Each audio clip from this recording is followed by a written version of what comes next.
Hi and welcome back to One Click In. If you're new here, I hope you enjoy it, and there's other videos you can look at. If you've come back, thanks for returning, and I also hope you enjoy the video. Today we're doing a review on 5 heated gloves. These are the HG3 Heated Gloves. Beautiful box, but this is not going to be an unboxing video because I just think they're a waste of time.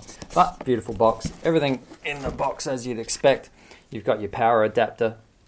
One little tip with this adapter, as with a lot of adapters, when you plug the battery into them, a little green LED will light up here. Don't forget to switch it on, because once you switch it on, that LED will turn red and then green once the battery is charged, of course. So one little tip, I know it's fairly simple, but it's something to look out for, because you might plug in your batteries and go, oh, they're charged, beautiful, because it's green. Check the actual power outlet is on. So that's my first tip. I've actually got the gloves charged and they're still on now.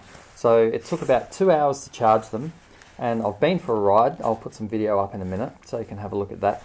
So they've got 3 power settings, or heat settings I should say. So red is the hottest, and then you've got white, which is medium, and blue is the low setting. So I've left these on high the whole time just to do a bit of a battery duration test, and they are toasty warm. They're a nice glove. I'm a bit of a fan of 5 gloves. I've got some other 5 gloves that I wore when I did my Tasmania trip, and they proved to be a very good glove and completely waterproof. So I went through some Tasmanian weather, as you may have seen, and they proved to be really good. Okay, so I have the gloves preheating. I'll just I'd put those on to preheat as you would with a motorbike. So I'll just start up the Triumph. Oh,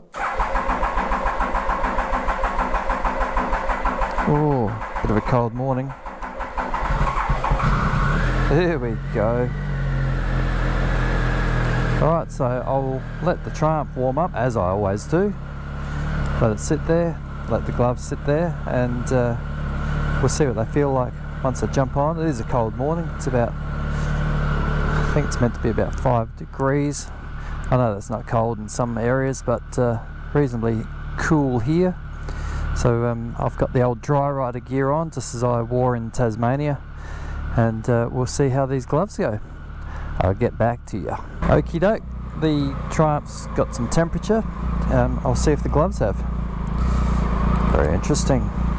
Oh yeah, do they ever. So it's probably been not even around 5 minutes, I reckon. Well, it's 4 minutes past 7 now, according to the play school clock on the Triumph. Oh, they're nice. Comfy. I can feel there's a battery there, but it's no big deal. It's not too big a lump of a battery. The gloves themselves, of course, they're fairly thick because they're wintry gloves, but they're comfortable, soft, nice. Alright, let's hit the road. Well, so far so good. The gloves feel really nice. They do have the usual winter glove kind of slip to them, where you hold onto the grip and you can sort of slide your hand from the inner and outer of the glove, which is a bit of a pain, but that comes with winter gloves generally. I've had that before. And the 5 gloves, I've just bought some 5 gloves before I did my Tasmania trip, and I found them really good. Very nice fit. I'm finding the fitting of the gloves really nice. They fit perfectly, but one thing to look out for is in the little booklet you get with them. It's got the usual do your palm circumference measurement, and then the measurement from your wrist to your top of your finger. Now I've got fairly skinny hands and long fingers, so if I went by the circumference measurement, I probably would have bought some small gloves, but because my fingers are long, I ended up in XL, which fit perfectly. They may be a bit loose around the wrist, but I mean, you're going to have a jacket there anyway, and I've just got ridiculously skinny wrists. So just watch the sizing. It will make it a bit difficult purchasing them online, but there's a little bit of a guide. My wrist to top of my finger is 210 millimeters, and the circumference was also 210 millimeters, and I ended up in XL. Hey, I've got to say my hands are warm, very warm. I could almost turn them down. They've got 3 heat settings, low, medium, high, which is blue, the colour of the light there, the LEDs, denotes the heat setting. So right now it's at it's on red, which is the high setting, and then there's white, which is medium, and blue, which is the low.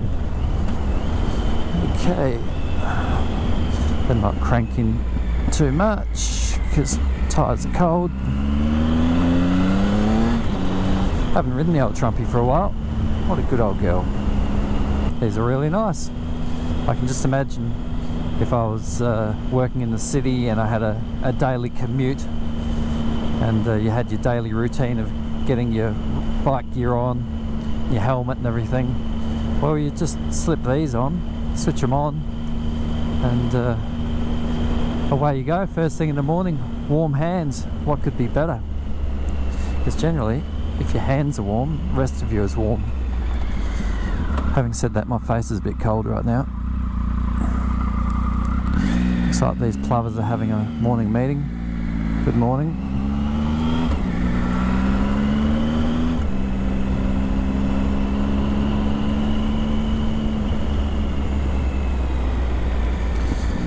So yeah, these are the HG3s, these gloves, and they do come in a 1, which is meant to be the top of the range.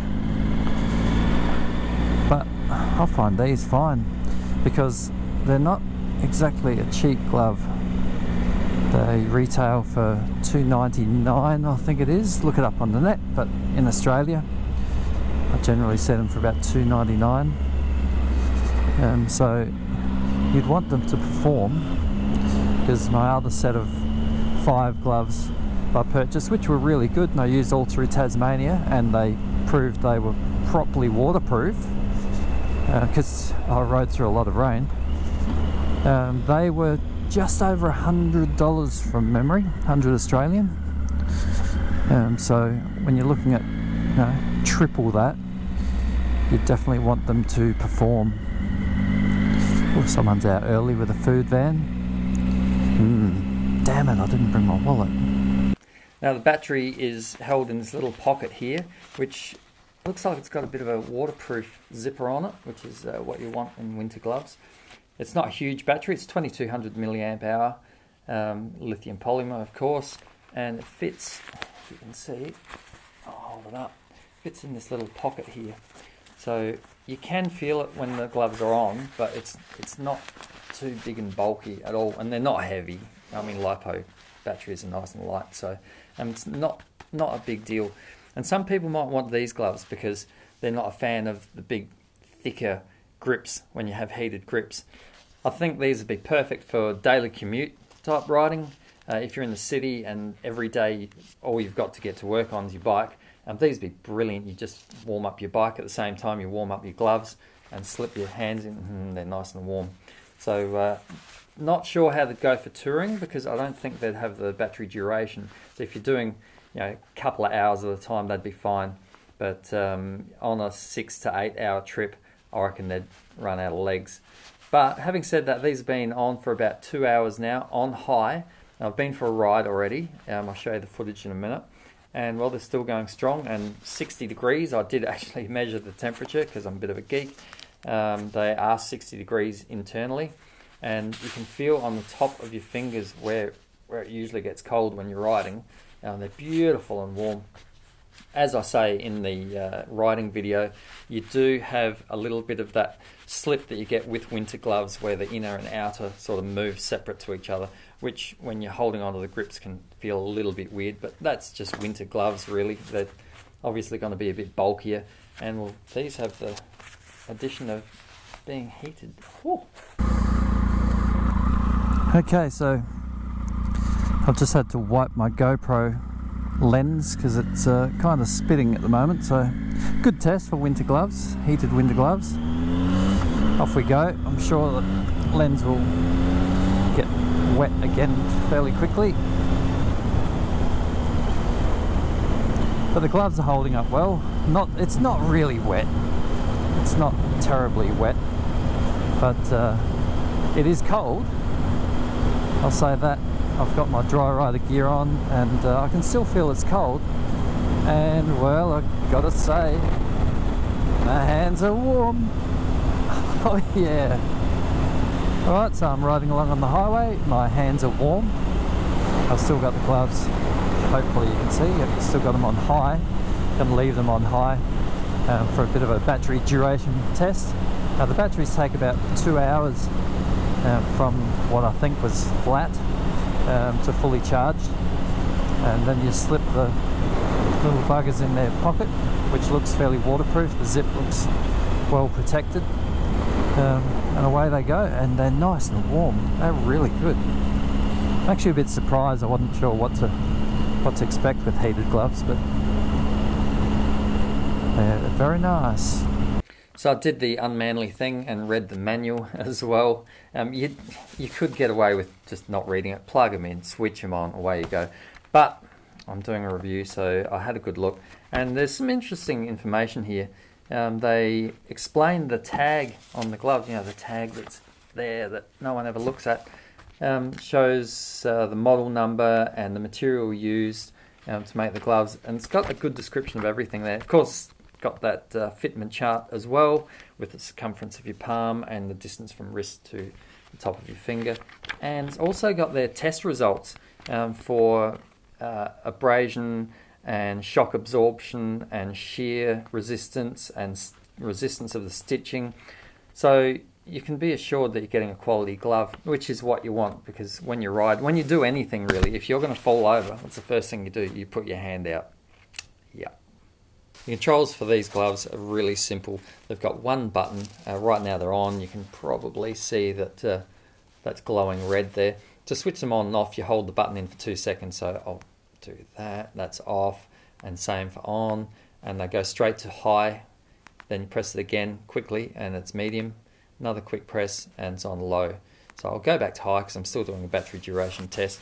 And I'm going to run them flat out for as long as they last. They've been a good couple of hours so far, but I'll put up in the video later on how long they actually lasted. And I have been riding with them on, so it's not all just sitting in here where it's half warm. It has been a cold morning this morning, so I went riding with them on, and I've just left them on ever since. So we'll see how they go. Okay, so the batteries finally died, about 2.5 hours, just over 2.5 hours, and within a couple of minutes of each other. So good evenly matched batteries, that's always a good thing. I mentioned earlier about using these for daily use or commuting, city riding, but since then I've found you can purchase spare batteries. So you could use them for touring, and the big advantage with these for touring as compared to heated grips. Heated grips will heat your palm, but not the tops of your fingers. So I really noticed this morning when I was wearing these and it was cold, that the tops of my fingers remained warm, nice and warm. So that would be a huge advantage when you're out touring. So it looks like they're a bit of an all-rounder, as long as you're prepared to pay that bit more and grab a few spare batteries. So big thumbs up from me. Beauty.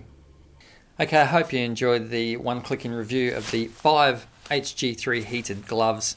Hope it gives you a bit more insight as to what you can expect from them. If you did like the video, like and subscribe. Thanks for coming, and I'll see you next time. Bye bye.